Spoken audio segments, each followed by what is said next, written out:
In today's world, it feels like we're just swimming in information, right? Mm. Especially with something like digital assets that move so fast. Staying on top of it all, trying to figure out what actually matters, it's a lot. But that's why we're here. Today, we're doing a deep dive into the latest Bitcoin intelligence briefing. Our goal, cut through that complexity, find the really important shifts, and get a handle on what's truly driving the market right now. Exactly, because it's so easy to get lost in the day-to-day price swings, the headlines. What we want to focus on are those bigger structural shifts, the underlying forces shaping things. We're going to look at where the market seems to be finding its balance, especially when you've got these really strong, sometimes opposite signals pulling at it. It's a fascinating dynamic, and we'll unpack it for you. Okay, let's jump right in. The first big thing this briefing mentions is what it calls a landmark pivot in the U.S. regulatory scene for digital assets. That sounds pretty major. What does a landmark pivot actually mean for the industry? Yeah, what's really interesting here is it's not just about, less risk. It's about legitimacy. This newfound clarity, it significantly dials down that long-term systemic and political risk. Think of it like a fundamental de-risking event. There's been this kind of wall, right? Keeping big traditional finance mostly on the sidelines with crypto. This pivot starts taking that wall down. For those big institutional players, the ones managing trillions, they absolutely need predictability. This is huge for them. It signals a more mature, stable playing field they can actually step onto. Right, predictability is key for them. And related to that, the briefing gets specific about the White House maybe preparing an executive order. It's about investigating debanking banks, denying services to crypto firms, possibly for political reasons. Why is tackling debanking so important? Oh, it's critical. This signals a major policy shift coming right from the top. For years, perfectly legitimate crypto businesses have struggled, being shut out by banks sometimes without a clear reason. This order is aimed squarely at normalizing that relationship, making sure there's fair financial access. It means these companies can operate within the system, not pushed to the edges. It fosters stability, legitimacy. It's about bringing them into the fold. Okay, so that regulatory side looks like a positive sort of long-term tailwind. But then the briefing shifts gears to the economy, describing this macroeconomic tug-of-war. What are the two main forces pulling things in different directions here? Right. It's a real push and pull. On one side, you've got clear signs the U.S. labor market is weakening. That non-farm payrolls report, the monthly job numbers, it came in pretty weak. Only 73,000 new jobs. Then expected more like 110,000. Exactly. Plus, you add in rising unemployment, more jobless claims, and suddenly the market sees over 90% chance the Federal Reserve cuts interest rates in September, and historically lower rates. That's usually bullish for assets like Bitcoin. It makes holding non-yielding assets like Bitcoin seem relatively more attractive, and it generally puts more money into the system. Okay, so weaker economy could mean lower rates, which is good for Bitcoin. What's pulling the other way? What's the opposing force? The other side of that rope is these acute concerns about new reciprocal U.S. tariffs. Even though there wasn't a new announcement right now, the initial news about these tariffs, this tit-for-tat stuff, it really spooked the market. It created a strong risk-off mood. That puts pressure on anything seen as risky, crypto included. We saw huge liquidations in derivatives, over $630 million right after that news broke. Tariffs mean uncertainty, potential disruption, maybe slower global growth. Investors get cautious fast. Wow, okay, so you've got this potential for easier money, clashing with fears about global trade. Given that tension, how's Bitcoin's price actually doing? The briefing says consolidation. That's exactly the word. It's currently around, $114,800 or so. We saw a bit of a dip over the weekend and a decent recovery early in the week. It popped back over $115,000. But since then, it's kind of settled into this fairly narrow range, mostly between $113,700 and $115,750. Gains have been pretty modest, like 0.4% to 0.7%. And crucially, trading volume is lower. We're talking $41 billion to maybe $57 billion, which is less than the recent average. That lower volume, it suggests people are watching, figuring things out, price discovery, rather than making big, high-conviction bets. Right, waiting and seeing. But okay, the technical analysis and the briefing looking at different timeframes, that's where it gets really interesting, doesn't it? What are the charts suggesting? Yeah, the multi-time frame view is quite revealing because the picture really changes. Short term, like the next 1 to 6 weeks, the technical score is actually negative, minus 60. Why? Well, Bitcoin broke below its recent rising trend channel. Imagine it was in an upward tunnel and it slipped out the bottom.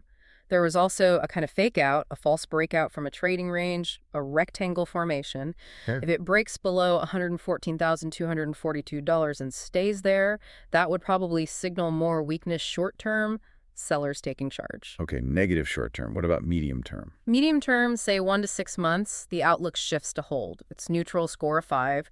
It also broke its trend channel on this time frame, but now it's bumping up against pretty significant resistance around $120,000. If it can break firmly above that 120K level, that would be a really strong positive sign for the medium term. In the long view. Long term, looking out 1 to 6 quarters, it remains strongly positive. A score of 84, actually. This is because it's still well within its long-term rising channel. And importantly, that $106,000 level, which used to be resistance, now looks like really solid support if things were to pull back significantly. So yeah, the long-term uptrend still looks very much intact according to this analysis. Interesting how different those time frames look. What about just the general mood, market sentiment? Well, the crypto fear and greed index, which kind of takes the market's temperature, is sitting at 52. That's smack dab in neutral territory. Yeah. And that fits perfectly with what we're seeing, right? That cautious observation, the consolidation. People aren't panicking, but they're definitely not wildly optimistic or greedy either. It's very much a wait-and-see vibe. Okay, wait and see. Now, the briefing points out something it calls a fascinating and seemingly contradictory picture with institutional activity. Sounds like mixed messages from the big money. What's happening with capital flows there? Yeah, this really makes you think about how to read the flows because there's a definite dichotomy. On one side, you have the spot crypto ETFs here in the US. After a huge July, pulling in a record $12.8 billion, we've seen a pretty sharp short-term reversal. Outflows, like BlackRock's IBIT, it had its biggest single outflow day in 9 weeks, almost $300 million out. Wow. And the spot Ether ETFs, their biggest collective outflow day ever, $465 million. Now, analysts are saying, okay, this might just be profit-taking, or maybe tactical traders repositioning after the run-up, not necessarily a sign that long-term interest is disappearing, more like short-term adjustments. Okay, so ETF flows might be more tactical, short-term, but what's the other side of that coin? The contrast is with corporate treasuries. Yeah. You see firms like this Luxembourg-based one, capital B, they just added another 62 Bitcoin, bringing their total stash to over 2,000 BTC. These aren't quick trades. These are long-term strategic accumulation decisions. They're not reacting to the daily noise. They're buying based on a multi-year view, maybe hedging inflation, diversifying assets, or just building a strategic position in something they believe in long-term. It's a totally different mindset from the ETF trader. That difference really highlights the market maturing, I think. Are there other signs of this professionalization happening, the digital asset space growing up? Oh, absolutely. And a big piece of news that reinforces that is Bullish filing for an IPO in the US. This is the institutional-focused exchange, backed by Peter Thiel, owns CoinDesk. Right. They're looking to raise over $600 million at a valuation north of $4 billion. Going public like that, it adds a huge layer of credibility. It opens doors to traditional capital markets for the industry's core infrastructure. It's a very clear sign the space is becoming more mainstream, attracting serious investment. Yeah, at IPO is a big step. So beyond these major themes, the regulations, the macro, the price, the institutional flows, were there any other maybe smaller details in the briefing that caught your eye? Things flying a bit under the radar? Yeah, a few interesting nuggets. Bitcoin mining difficulty just hit another all-time high. That means miners are working harder, spending more energy, squeezing their profit margins. That's always something to watch. Then you had Litecoin, LTC, surging over 9%, hit a 5-month high. Why Litecoin? Seems like speculation is building around a potential spot ETF approval for Litecoin, kind of following the path of Bitcoin and Ether. Also, Coinbase's base network had a brief hiccup, stopped producing blocks for about 30 minutes, usually resolved quickly, but shows the tech is still evolving. And remember the story of the guy in the UK who lost like 8,000 Bitcoin in a landfill? Oh yeah, the landfill Bitcoin. Well, instead of trying to dig it up, which seems impossible, he's apparently planning to tokenize his legal claim to it. Which is fascinating, right? Shows how legal frameworks are adapting to treat these digital assets as actual property with recognized claims. Oh, and globally, Hong Kong brought in new licensing rules for stablecoin issuers. That's significant because they're really pushing to be the crypto hub in Asia. Could attract a lot of capital. Shows governments are getting serious about regulating but also enabling crypto. And one more, a partnership between BTQ and Qubits to develop quantum secure custody. thinking about future security threats. Okay, lots of moving parts. So bringing it back to that main tension, that macroeconomic conflict, it seems like the current debate among well-known analysts really sums it up perfectly. It really does. You've got Robert Kiyosaki, right? Rich Dad, Poor Dad author. He's taking this contrarian stance, actually saying he hopes for a Bitcoin August curse to drive prices below $90,000. He wants to crash. While he sees it as a massive buying opportunity, says he'd 2x my position. He blames potential dips on macro mismanagement. He wants a discount. But then you contrast that sharply with other analysts. They're pointing to the strong support Bitcoin found around that $112,000 to $114,000 area.